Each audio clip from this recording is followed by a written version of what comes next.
Nous devons ensemble avoir conscience que nul autre que nous-mêmes ne viendra sauver notre nation et que cela exige de chacun de nous une mobilisation tous azimuts.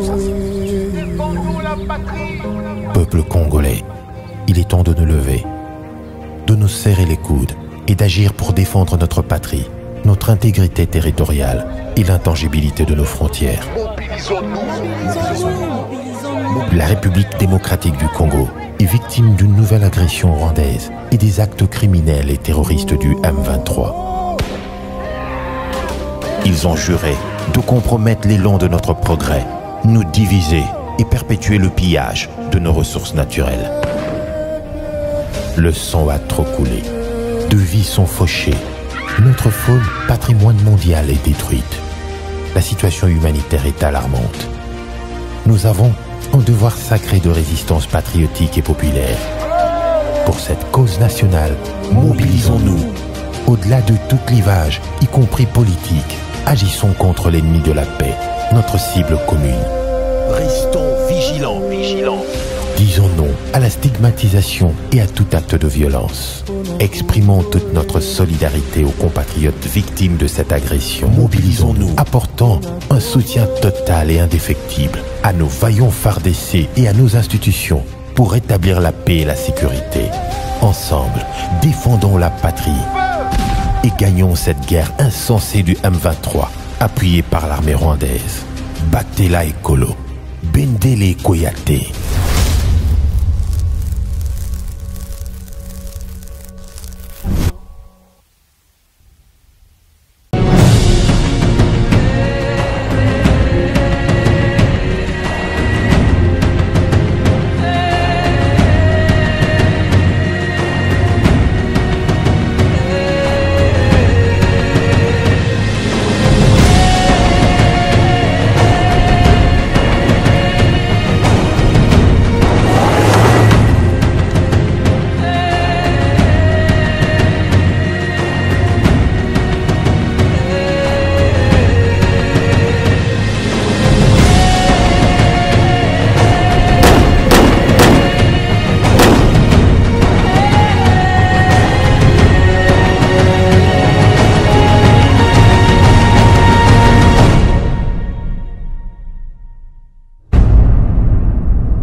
Clôture officielle ce mardi 6 décembre 2022 à Nairobi au Kenya des travaux de la 3e session des consultations de paix. Les groupes armés de la RDC acceptent d'adhérer au programme de démobilisation, désarmement, réinsertion communautaire et sociale. Cependant, à l'unanimité, ils exigent le changement de tête au PDDRCS.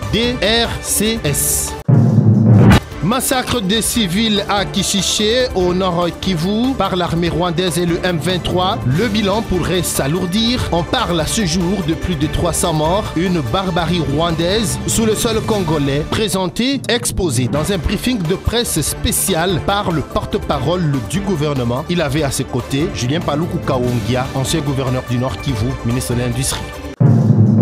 À Kinshasa, plusieurs mois déjà que l'avenue Kasangulu à Yolo, dans la commune de Kalamu, est en train d'être réhabilitée, mais seulement les travaux connaissent une lenteur sans précédent. Voilà qui cause des dommages, parmi lesquels des embouteillages. Nos équipes étaient sur place. Tout le plaisir est pour moi de vous retrouver pour vous présenter cette édition du journal. Mesdames et messieurs, bienvenue parmi nous. Eh bien, c'est fait, la 3e session des consultations pour la paix en République démocratique du Congo qui s'est tenue à Nairobi, au Kenya, sous la facilitation de Uhuru Kenyatta, facilitateur désigné. Eh bien, cette 3e session s'est officiellement clôturée ce mardi 6 décembre 2022 avec cette bonne nouvelle. Les groupes armés ont accepté d'adhérer au processus PDDRCS, programme de désarmement, démobilisation, réinsertion communautaire et sociale. mais ces groupes armés exigent le changement de la tête qui chapeaute ce programme PDDRCS. Et aussi parmi les grandes résolutions, 10 principaux accords, notamment les signataires du communiqué final qui ont aussi décidé de la mise en place d'un groupe de travail devant examiner et traiter la question des détenus et des prisonniers des groupes armés et faire rapport aux instances judiciaires spécialisées pour une solution idoine. Le facilitateur de Nairobi 3 s'est aussi engagé à porter à l'attention du chef de l'État de la République démocratique du Congo l'intime revendication des groupes armés d'intégrer l'armée régulière en RDC, ce qui est d'ailleurs contraire à l'esprit du programme PDDRCS. Une série de rencontres est prévue à Goma, à Bunia, d'ici le mois de janvier 2023 prochain.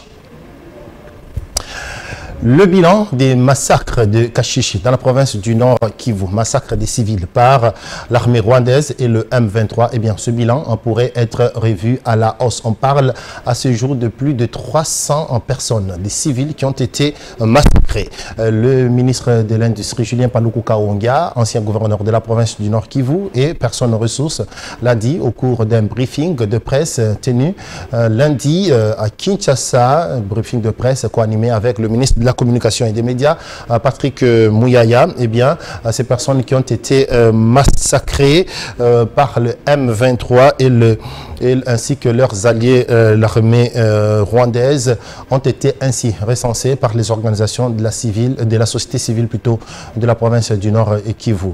Arlette Ngomba, Jacques Aboy. Le dernier massacre des populations à Kishiché dans le Nord Kivu a fait l'objet d'un échange lundi dans un briefing hebdomadaire spécial co-animé par le porte-parole du gouvernement et le ministre de l'Industrie, ancien gouverneur du Nord Kivu. Ces derniers sont donc revenus sur ce massacre dont le bilan pourrait s'alourdir à 300 morts, la société civile et le Barza communautaire ayant recensé jusque-là 272 civils tués. Les auteurs de ce drame ne sont autres que les terroristes du M23, donc le Rwanda. Ces derniers ont opéré ce massacre le 29 novembre 2022 dans cette localité située dans le Rutshuru. Pour Julien Paluku, la progression du M23 à Kishiché a pour objectif de contrôler la mine de la société minière et industrielle du Kivu, Sominki, pour extraire les minerais du Congo, principalement le pyrochlore qui contient le niobium, une matière première très recherchée dans l'aéronautique et la informatique. Maintenant, quand vous voyez l'armée rwandaise aujourd'hui aller vers Kishiché, c'est parce qu'on poursuit la mine de Somikivu qui détient le pyrochlore. Le pyrochlore, c'est les minéraux qui entrent dans la fabrication de fusées. Et c'est recherché à travers le monde. C'est la mine de Somikivu qu'on est en train de suivre effectivement là-bas. Et aller vers Massissi pour contrôler la mine de coltan, parce que nous détenons 60% des réserves mondiales du coltan dans les Massissi. C'est particulièrement le pyrochlore et le coltan dans les Massissi qui fait l'enjeu de la guerre. Et au niveau international, on connaît tout ça. Et c'est pourquoi il a le soutien, parce que les réseaux mafieux qui exploitent illégalement les minéraux sont derrière ces entreprises-là. Plus loin, le ministre Paluku a fait savoir que chaque communauté a recensé ses membres avant d'établir ce bilan et que la plupart des personnes tuées sont des civils qui se trouvaient à l'église adventiste. Julien Paluku a expliqué également que le M23 sur le sol congolais procède par une stratégie d'élimination sélective de toute une communauté. Une stratégie qui permet à Kigali de survivre au niveau international car Kagame veut avoir le contrôle politique, militaire et économique. Toutes ces guerres, a-t-il dit, se sont fait accompagner des massacres depuis Masika, Makobola, Kiwanja, Kishiché, etc. Ces actes ne resteront pas impunis et les responsables y répondront devant la justice. Et au cours de ce briefing de presse, Julien Paluku Kahongya, ministre de l'Industrie et ancien gouverneur de la province du Nord Kivu, a aussi évoqué la question des FDLR, prétexte toujours de Paul Kagame. Eh bien, pour Julien Paluku, le prétexte FDLR est un ingrédient de Paul Kagame pour qu'il puisse continuer à survivre au niveau international. On l'écoute. FDLR, c'est un ingrédient qu'utilise effectivement le régime rwandais pour survivre au niveau international. La preuve, c'est quoi? C'est que si vous voulez connaître l'âge de FDLR, il faut vous interroger sur l'âge du président Kagame. Parce qu'en 1990, il y avait deux armées en face. Il y avait le FPR, dans lequel était le président Kagame, et il y avait les Interahamwe, qui faisaient partie de l'armée de Habyarimana. Donc c'est ça l'âge moyen. L'âge moyen de ces gens-là, c'est celui-là, 60, 70 ans, 80 ans. Et donc continuer à mentir l'opinion que la RDC alimente les FDL pour attaquer le Rwanda, c'est tout simplement utiliser un argument qui est consommable au niveau international pour se faire une santé internationale. Sinon, il n'y a aucunement une politique de la RDC qui peut utiliser les vieilles gens de 60, 70, 80 ans pour penser que c'est cela qu'on peut organiser pour aller attaquer le Rwanda. Mais comme c'est une partie des génocidaires qui étaient restés au Congo et qui errent dans la forêt, si vous le voyez, c'est des vieilles gens qui vivent de la cueillette et de la chasse dans les forêts, qui ne peuvent constituer aucunement une menace. Alors, maintenant, la stratégie, c'est quoi? C'est de continuer à tirer sur cette fibre-là pour survivre, comme je l'ai dit, au niveau international, alors qu'il sait lui-même pertinemment bien qu'il n'y en a plus parce que du temps où j'ai été gouverneur, nous avons rapatrié des centaines et des centaines de combattants rwandais. Nous avons rapatrié des centaines et des centaines de réfugiés rwandais chez eux. Et les statistiques aujourd'hui démontrent qu'il ne reste plus qu'autour de 500 éléments combattants rwandais en République démocratique. 500, je vous donne les chiffres. Du 28 au 29 novembre dernier, il s'est tenu à Londres, au Royaume-Uni, une conférence mondiale sur la prévention des violences sexuelles liées au conflit, la République démocratique du Congo. Il a été représenté par la première dame de la République, à savoir Denise Nyakero Tshisekedi. Elle n'a pas loupé cette occasion pour dénoncer l'agression rwandaise dont est victime la République démocratique du Congo. Bijoui Dikalemo, Sephora Mazwakidviki. C'est sous le thème « La prévention des violences sexuelles liées au conflit » que les agences des Nations Unies et les gouvernements du monde se sont donné rendez-vous à Londres, au Royaume-Uni, pour échanger sur cette problématique qui affecte les vies, en particulier celles de femmes et filles. Dans son intervention, la première dame de la République démocratique du Congo, Denise Nyakero Tshisekedi, représentant le pays en sa qualité de la championne globale de la prévention des violences sexuelles liées au conflit, a saisi cette opportunité pour dénoncer l'agression rwandaise sur le sol congolais via le M23 tout en déplorant des millions de morts. À présent, une guerre injuste est menée contre mon pays, la République démocratique du Congo, par des groupes terroristes soutenus par le Rwanda, et cela nous concerne tous. Un cycle répétitif des conflits au cours desquels le viol a été massivement utilisé et continue d'être utilisé comme une arme de guerre. Il va sans dire qu'en l'absence de conflits, nous n'aurons pas à déplorer toutes sortes de crimes graves dont les violences sexuelles. Il est donc plus qu'urgent de travailler à la prévention de ces conflits et de promouvoir ce qui unit plutôt ce qui nous divise, et ce, dans le respect mutuel et un élan d'amour et de fraternité. L'épouse du chef de l'État a par ailleurs salué le cadre de prévention de violences sexuelles élaboré par plusieurs parties prenantes sous le leadership éclairé de Mme Pramila Patten. Elle a aussi indiqué que la République démocratique du Congo continue à fournir des efforts considérables pour renforcer son dispositif de prévention de violences sexuelles en temps de conflit. La mise en place des forces régionales africaines devient de plus en plus courante pour lutter contre le terrorisme, mais aussi contre les coups d'État. D'après le professeur Florent Munenge, analyste international, cette situation est un aveu clair que les forces des Nations Unies, ainsi déployées en Afrique, ont connu un échec et l'Afrique est en train de se prendre en charge. Après la création et le déploiement de la force régionale de la Communauté des États de l'Afrique de l'Est en République démocratique du Congo, la Communauté des États de l'Afrique de l'Ouest CEDEAO vient à son tour de décider de mettre en place une force régionale. Si en République démocratique du Congo, la force régionale de l'EAC vise à éradiquer les groupes armés, celle de la CEDEAO aura pour mission de traquer les djihadistes et lutter contre les coups d'État dans la sous-région africaine de l'Ouest. Selon le professeur Florent Mounengue, analyste international, cela prouve l'éveil d'autoprise en charge pour l'Afrique. Depuis un certain temps, les aides internationales se sont avérées vraiment précaires et imprévisibles vis-à-vis surtout du continent africain. Ce n'est pas la première fois que les forces régionales sont créées par les Africains. Tant plus que dans l'ensemble des traités qui créent les organisations internationales africaines, on prévoit une sorte de sécurité collective dans ces sous-régions-là. Maintenant, il s'agit d'un réveil étant donné que les forces internationales onisiennes ont failli à leur mission à travers le monde. Et surtout, désormais, ces forces ne sont plus acceptées par la population. Alors, il faut changer la manière de voir les choses et de faire les choses. Il faut lui ça qu'il s'agit d'un réveil, bien sûr. Sur le plan d'autofinancement de ces forces, ça permet aux États africains de ne plus dépendre sur le plan politique vis-à-vis de l'Occident. C'est ça la motivation.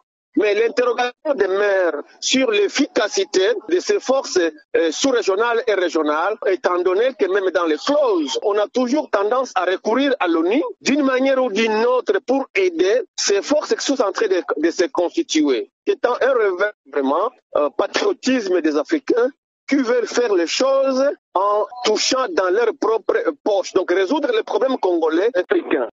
Le projet de création d'une force régionale dont les contours ne sont pas encore bien connus sera financé par les pays membres de la CEDEAO. Papier qui porte la signature de Rosie Moutela et de Jules Ninda. Et processus électoral à présent en République démocratique du Congo. Eh bien, le vice-président de la Commission électorale nationale indépendante CENI a eu une séance de travail avec les responsables des confessions religieuses réunis autour de leur organisme plateforme SIM. L'objectif était de solliciter leur implication pour la réussite du processus électoral, avec en particulier l'identification et l'enrôlement des électeurs. Suivez. À quelques jours du lancement de l'opération d'identification et d'enrôlement des électeurs dans sa première ère opérationnelle prévue le 24 décembre, la Commission électorale nationale indépendante multiplie des stratégies pour la participation de tous. Voilà qui justifie la visite ce jour du deuxième vice-président de la centrale électorale au siège de la Commission d'intégrité et médiation électorale. Didi Manara est venu solliciter l'accompagnement des pères spirituels concernant la grande activité de sensibilisation qui commence déjà. Alors, on ne peut absolument pas sensibiliser la population et laisser de côté nos pères spirituels qui représentent pratiquement l'âme même de la population congolaise. Voilà l'objet de notre visite ici et nous sommes très heureux qu'à chaque fois que nous sollicitons l'appui de nos pères spirituels, nous l'avons toujours obtenu. Et nous pensons que le peuple congolais qui veut avoir les élections dans le délai constitutionnel, c'est-à-dire les élections le 20 décembre 2023, le peuple congolais va être avec les pères spirituels, avec la Commission électorale nationale indépendante, pour que ces élections-là soient réellement crédibles, apaisées, mais surtout également inclusives. Pour sa part, le président de la plateforme des confessions religieuses, l'évêque général Dodo Kamba, a émis le vœu de voir le processus électoral aboutir avec succès. Nous voulons à ce que les choses se passent de la bonne façon possible. Donc pour nous, avoir tout un mois pour cette question, c'est une très bonne chose. Et nous sommes suffisamment préparés et nous sommes prêts et nous apprécions à sa juste valeur. Comme pour dire, ça nous arrange énormément, nous sommes dedans et nous travaillons sur la question. Signalons que cette communauté religieuse compose la plateforme Confession religieuse. Le directeur général de l'Institut supérieur des techniques médicales de Mbandaka dans la province de l'Équateur, le professeur Mputu Bokenga, a, à travers la fondation qui porte son nom, sensibilisé la population du territoire de Bikoro à s'enrôler massivement lors des opérations qui vont débuter d'ici là et lancées par la Commission électorale nationale indépendante CENI. Delphin Bambi. À quelques semaines de l'opération d'enrôlement des électeurs, le directeur général de l'ISTEM Mbandaka, professeur ordinaire Mputu Bokenga Faustin, se lance dans la sensibilisation des habitants du territoire de Bikoro avec le concours de sa fondation. Tout récemment, il a effectué des déplacements du secteur des Elanga, précisément en Penzele, pour expliquer en long et en large à ses frères et sœurs en âge de voter la nécessité de se faire enrôler. Ceci en vue d'obtenir l'augmentation du nombre des sièges à la députation nationale et provinciale. Il a surtout insisté auprès de la jeunesse d'éviter de s'enrôler plusieurs fois sous peine d'annulation.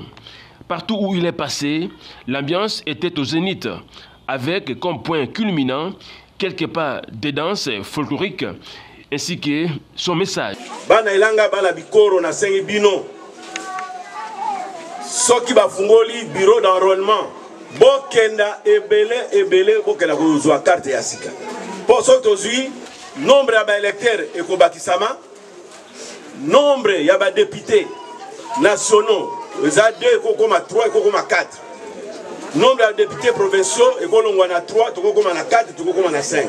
Mais pour l'ango ebongi ete union sazana âge ya voter. Tokena na ba bureau de vote tozwa carte moko moko. Par ailleurs, en sa qualité d'acteur de développement, l'initiateur de la fondation Mputu Bokenga a amené dans sa gibecière du matériel pour permettre à la population de ces coins de suivre les matchs de la Coupe du Monde. Il s'agit d'une antenne parabolique, des téléviseurs, des batteries, des panneaux solaires et autres.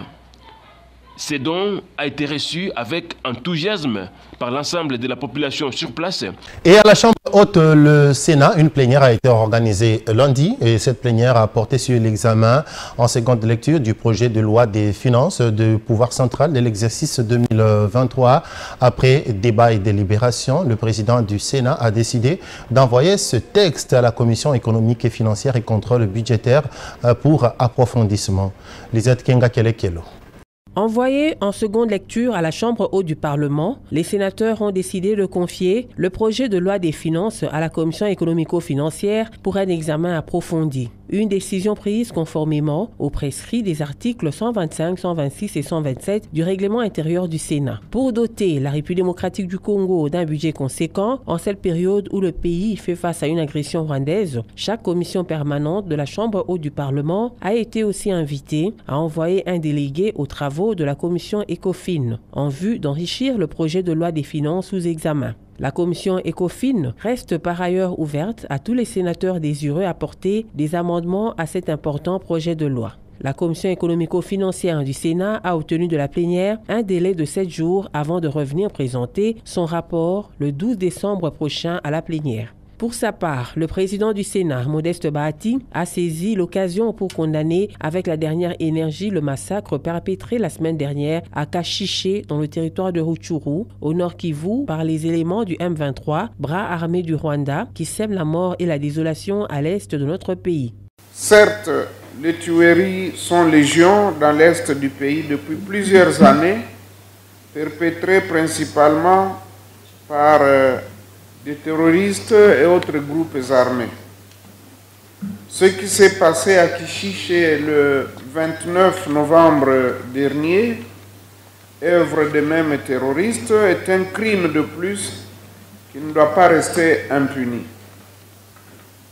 Selon les dernières informations, il y a eu plus de compatriotes civils tués, des maisons incendiées et plusieurs personnes disparues.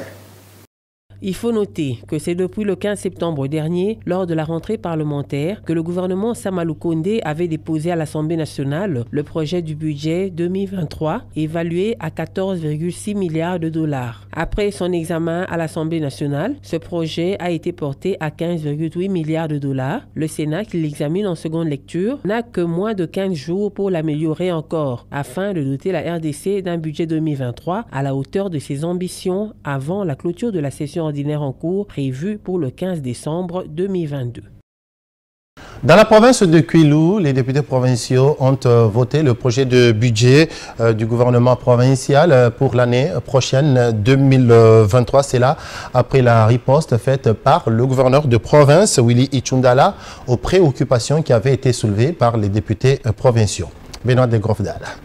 48 heures ont suffi au gouverneur de la province de Kwilu, honorable Willy Itchoundala Hassan et tout son gouvernement pour des analyses approfondies sur des réactions trop techniques et professionnelles des députés provinciaux sur le projet dédié de la province de Kwilu, exercice 2023.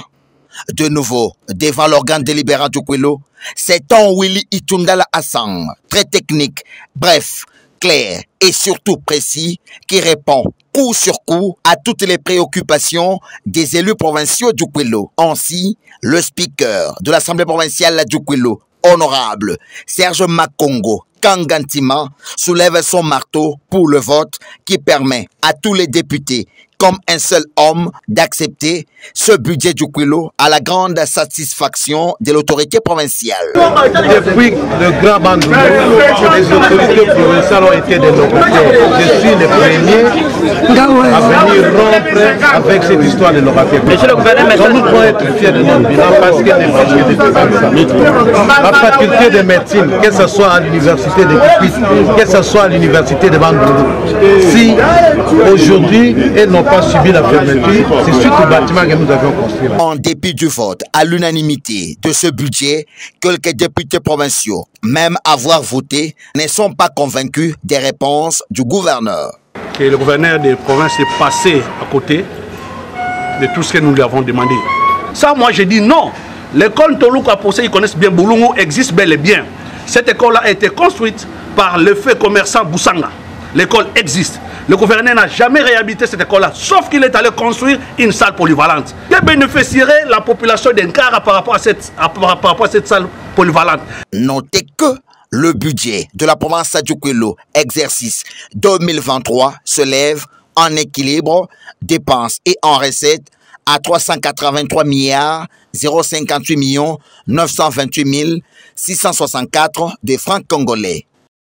Et dans la province du sud Kivu, une récente étude menée sur la malnutrition par l'école de santé publique de l'université catholique de Bukavu a révélé un taux très élevé de malnutrition dans 5 zones de santé de la province du sud Kivu. Eh bien, le rapport de cette enquête a été présenté lors d'une conférence organisée à Bukavu, chef-lieu de la province du sud Kivu. Ernest Mouero, il revient. Dans cette conférence de présentation des résultats, il a été clarifié que cette enquête menée en juillet 2022 dans les zones de santé de Mwana, Mobumbano, Kaziba, Nyangezi et Idui a relevé un niveau de malnutrition inquiétante auprès des enfants de moins de 5 ans. Pour toutes ces zones de santé, elles ont une malnutrition aiguë au-delà de 5%. Et pour la malnutrition chronique, toutes ces zones de santé sont au-delà de 50%. Kaziba en tête avec 62%. Pour la coopération suisse qui a financé le projet, cette situation est inquiétante et appelle à une convergence d'efforts pour préserver le bon développement des milliers d'enfants. Nous voyons que c'est une problématique de développement. Nous parlons ici d'une malnutrition chronique. Donc, ce n'est pas seulement lié à des situations conjoncturelles, mais c'est aussi lié à des situations structurelles de ce pays.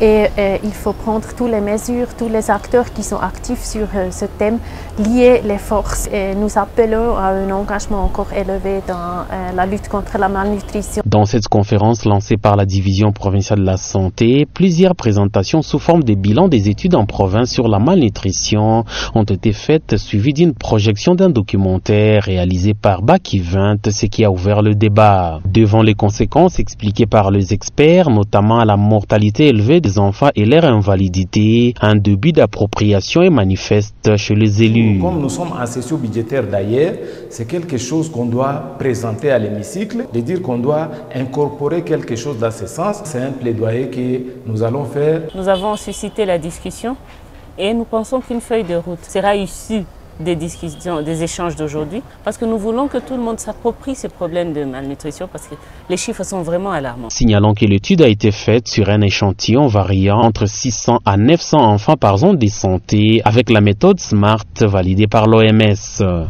Nous allons à présent parler de la réhabilitation de l'avenue Kassangoulou au quartier Yolo dans la commune de Kalamou. Eh bien, la réhabilitation de cette route est en train de connaître une lenteur sans précédent.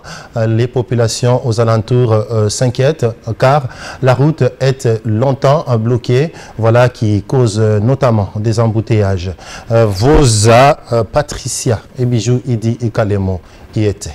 Lancé depuis plusieurs mois déjà, le travaux de réhabilitation de l'avenue Kassangoulou dans le quartier Yolo Sud dans la commune de Kalamou n'évolue pas comme convenu. Situation que déplorent les habitants de cette partie de la ville.